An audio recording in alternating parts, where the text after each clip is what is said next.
ابراہیم علیہ السلام اپنی بیوی سارا کے ساتھ، سارا ہاجرہ تو دوسری ہیں، سارا پہلے تھی، پہلی بیوی کون ہے؟ سارا، سارا کے ساتھ جا رہے ہیں اور ظالم بادشاہ کے ملک میں گھس جاتے ہیں، اس ملک کو کراس کرنا چاہتے ہیں۔ ظالم بادشاہ کے وزیروں نے لوگوں کو بتایا، بادشاہ کو بتایا ایک آدمی ہے، اس کے ساتھ ایک عورت ہے اور بڑی خوبصورت ہے۔ بادشاہ نے کہا اچھا خوبصورت ہے، کہاں؟ بلا کے لاؤ۔ ابراہیم و سارا بلا کر لائے گئے۔ بادشاہ نے پوچھا یہ تمہاری کون ہے؟ ابراہیم علیہ السلام نے فرمایا یہ میری بہن ہے۔ ابراہیم علیہ السلام نے یہ سن رکھا تھا کہ اس بادشاہ کو اگر یہ کہہ دیا جائے کہ یہ میری بہن ہے تو بھائی کے ساتھ جب بہن کو دیکھتا ہے تو وہ پھر ہاتھ نہیں لگاتا ہے، چھوڑ دیتا ہے۔ تو کہہ دیا کہ بہن ہے، یہ جھوٹ نہیں تھا۔ ابراہیم علیہ السلام نے جب یہ کہا کہ یہ میری بہن ہے تو اس حیثیت سے کہا کہ ساری دنیا کے مسلمان آپس میں بھائی ہیں اور ساری دنیا کی عورتیں بہن ہیں۔ ایمانی رشتے سے ان کو اپنا بہن دل میں نیت کی تھی، ایمانی رشتے سے تو سبھی بہن ہیں، ہر کوئی ایک دوسرے کا بھائی، ایک دوسرے کی بہن ہے۔ لیکن چونکہ خوبصورت اتنی تھی حضرت سارا کہ بہن کہنے کے باوجود بھی اس کی نیت خراب رہی۔ اس نے کہا ان کو کہیں لے جاؤ اور سارا کو ذرا ہمارے دربار میں لے کے آؤ۔ ابراہیم علیہ السلام اپنی بیوی سے کہتے ہیں جاؤ۔ ابراہیم علیہ السلام کو ایک جگہ روک دیا جاتا ہے، سارا کو اکیلے لے جایا جا رہا ہے، اور جب بادشاہ کی خلوت میں، بادشاہ کی تنہائی میں سارا کو کر دیا جاتا ہے تو بادشاہ نے سارا نے دعا مانگی، الہ العالمین میں اپنے شوہر ابراہیم کی امانت ہوں اور آج تک میں نے تیرے دین کی کبھی مخالفت نہیں کی ہے، اے اللہ اس ظالم بادشاہ سے میری عزت و آبرو کی حفاظت فرما۔ یہ کہہ کر بادشاہ نے جب اس سارا کی اوپر اپنا ہاتھ بڑھایا تو سارا کی دعا رنگ لائی اور سینے کے پاس آتے آتے ہاتھ رک گیا، نہ آگے بڑھ رہا ہے، نہ پیچھے ہٹ رہا ہے، نہ نیچے ہو رہا ہے، نہ اوپر جا رہا ہے، یہیں پر آ کر شل ہو جاتا ہے۔ جیسے یہ سارا علیہ السلام ہے اور یہ ان کے سینے کا حصہ ہے، ایسے اس پہ پکڑ کے ہاتھ مارا، یہ بس یہاں پر رک گیا، اپنا آگے بڑھ رہا، نہ پیچھے ہٹ رہا، نہ ادھر ہو رہا نہ ادھر ہو رہا۔ چیخ کر کہتا ہے سارا تیرے پاس کوئی خدائی طاقت ہے جو میرے ہاتھ کو مضبوطی کے ساتھ پکڑے ہوئے ہے، اللہ سے دعا کر، میں وعدہ کرتا ہوں کہ میں تجھے ہاتھ نہیں لگاؤں گا۔ حضرت سارا نے دعا کی اور بادشاہ کا ہاتھ صحیح ہو گیا۔ پھر نیت خراب ہو گئی اس کی، پتہ نہیں، ہو سکتا ہے آٹومیٹک ہو گیا ہو۔ اس نے دوبارہ ہاتھ بڑھایا تو دوبارہ پھر ہاتھ وہیں پر رک گیا، حضرت سارا کے تھوڑا پاس۔ شل ہو گیا، نہ آگے نہ پیچھے، نہ دائیں نہ بائیں۔ اے سارا ایک بار اور دعا کر دے، اس کے بعد ہم تجھے کبھی ہاتھ نہیں لگائیں گے، میں چھوڑ دوں گا۔ اس نے پھر دعا کر دی، اللہ اس کو ٹھیک کر دے، صحیح ہو گیا۔ لیکن کہتے نا اتنی خوبصورت تھی کہ اس کا دل مطمئن نہیں تھا۔ تیسری مرتبہ اس نے پھر بد عہدی کی اور پھر ہاتھ بڑھایا، پھر ہاتھ شل پڑ گیا، آگے نہیں بڑھا۔ کہتا ہے کہ میں قسم کھاتا ہوں اپنے رب کی، جس کو وہ رب مانتا تھا، میں اپنے معبود کی، اپنے خدا کی قسم کھا کے کہتا ہوں اب ہاتھ نہیں لگاؤں گا، مجھے آخری بار معاف کر دے اور دعا کر۔ سارا نے پھر دعا کی، اس نے چھوڑ دیا اور اپنی لونڈی جانتے ہو، خادمہ، خدمت کرنے والی، جو اس بادشاہ کی لونڈی تھی، خادمہ خدمت کرنے والی ہاجرہ، اس نے وہ لونڈی سارا کو دے دی کہ یہ تم لے جاؤ اور یہ تمہارے راستے میں کام آئے گی، اس کو میں تمہیں دے رہا ہوں بطور گفٹ۔ حضرت سارا جب ہاجرہ کو لے کر آئیں تو پوچھا کہ میرے شوہر ابراہیم کہاں ہیں؟ بادشاہ کی پولیس، بادشاہ کی فوج جب حضرت سارا کو ابراہیم علیہ السلام کے پاس لے کر گئے تو حضرت سارا کیا دیکھتی ہے کہ ابراہیم علیہ السلام نماز میں مصروف ہیں، نماز پڑھ رہے ہیں۔ مسلم شریف کی حدیث ہے، وہ نماز میں مصروف ہیں، نماز پڑھ رہے ہیں اور نمازی میں یہ دعا کر رہے ہیں کہ اللہ میری بیوی کی حفاظت فرما، اللہ میری بیوی کی حفاظت فرما، اللہ ظالم بادشاہ کے ظلم سے ہماری بیوی کو بچا لے۔ نماز میں مصروف ہیں۔ میرے بھائیوں، جب سارا کے اوپر مصیبت آئی اور ظالم بادشاہ نے جب ان کو پکڑا اور اپنے آغوش میں لینا چاہا تو ان کے پتی ابراہیم علیہ السلام نماز کے اندر گر جاتے ہیں، نماز میں مصروف ہو جاتے ہیں، نماز پڑھنا شروع کر دیتے ہیں۔ غور کیجئے، جب کسی کے اوپر مصیبت آئے تو اس کو نماز کے اندر نماز پڑھنا چاہیے، اس کو نماز کے اندر اللہ رب العالمین سے دعا کرنی چاہیے، کیونکہ نماز ایک ماں ہے، آپ کو اپنی آغوش میں لے لے گی، اور جب آپ نماز کی آغوش میں آ جائیں گے تو سارے خطروں سے محفوظ ہو جائیں گے، سارے خطروں سے آپ الگ ہو جائیں گے، پھر کوئی خطرہ نہیں رہے گا، ٹل جائے گا وہ خطرہ۔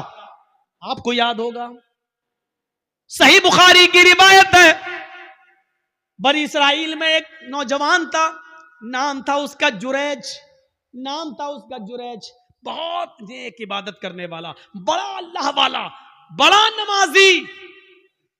ایک بار حضرت جریج نماز کے اندر مصروف تھے، نماز پڑھ رہے، اور ان کی ماں کو کسی چیز کی ضرورت پیش آ گئی تو جریج کو آواز دینے لگی، آئی جریج۔ جریج کہتے ہیں اللہ میں نماز میں ہوں اور پیچھے میری ماں آواز دے رہی ہے۔ جریج یہ کہتے ہیں اللہ میں کیا کروں، میں نماز میں اور میری ماں پیچھے آواز دے رہی ہے۔ پھر اس نے تیسری آواز دی، جریج، لیکن جریج نے کوئی جواب نہیں دیا، وہ نماز پڑھتے رہے۔ چوتھی بار جریج کی ماں کے منہ سے یہ جملہ نکلا، جریج تو نے میری آواز سن کر بھی انسنا کر دیا۔ آئے اللہ، جریج اس وقت تک نہ مرے جب تک کہ وہ کسی بدکار عورت کا منہ نہ دیکھ لے۔ آئے اللہ، جریج کو اس وقت تک تو موت مت دینا جب تک کہ جریج کسی بے شرم و بے حیا عورت کے ساتھ ہم بستری نہ کر لے، اس کے ساتھ زنا نہ کر لے۔ ماں کی بد دعا تھی، ماں یہ بد دعا دے کر چلی گئی۔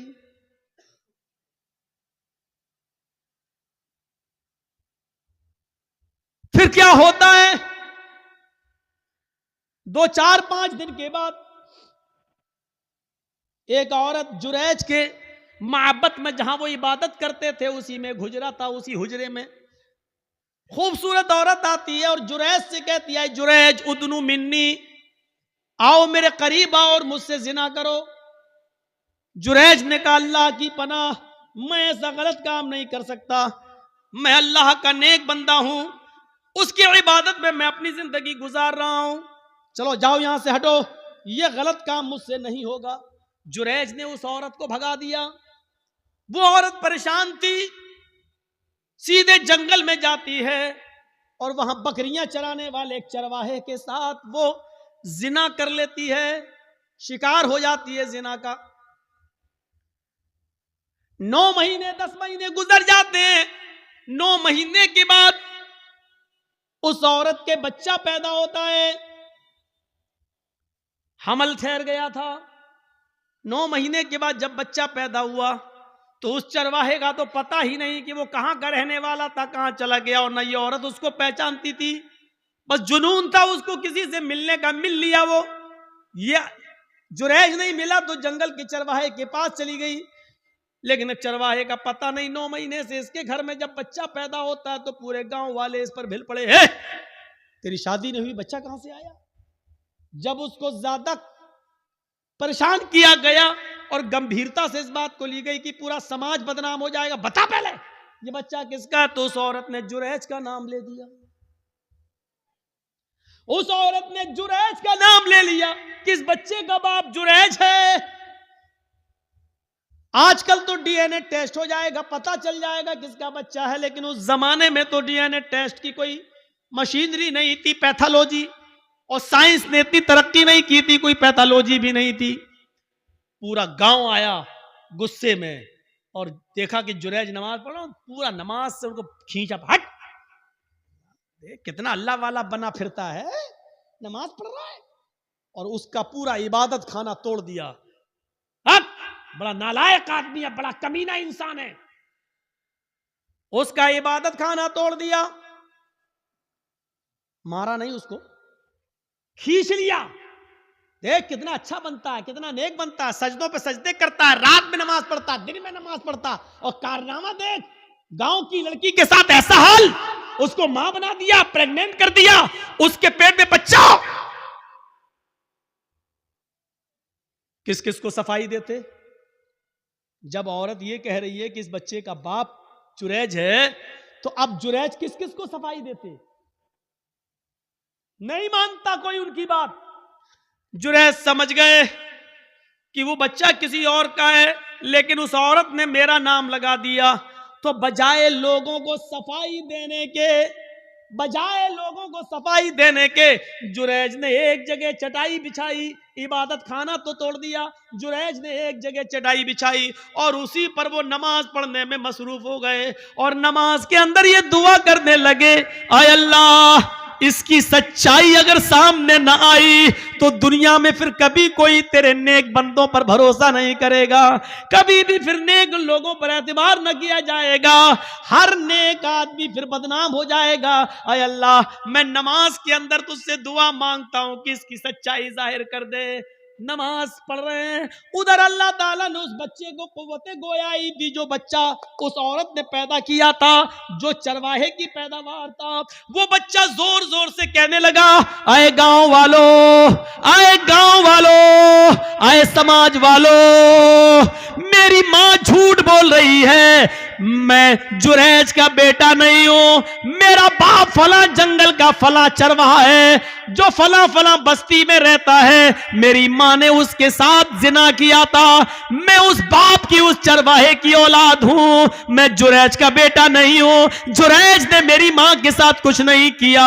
جب وہ بچہ زور زور سے بولنے لگا, اس بچے کے زور سے بولنے کی وجہ سے لوگوں کو یقین آ گیا کہ اس عورت نے جھوٹا جریج کا نام لیا ہے. وہ معافی تلافی کرتے ہوئے آئے اور کہنے لگے, جریج ہمیں معاف کر دو, ہم سونے کا تمہارا معبد عبادت خانہ سونے کا بنا دیں گے, ہمارے پاس اتنا سونا ہے, ہم سونے کا تمہارا عبادت خانہ بنا دیں گے.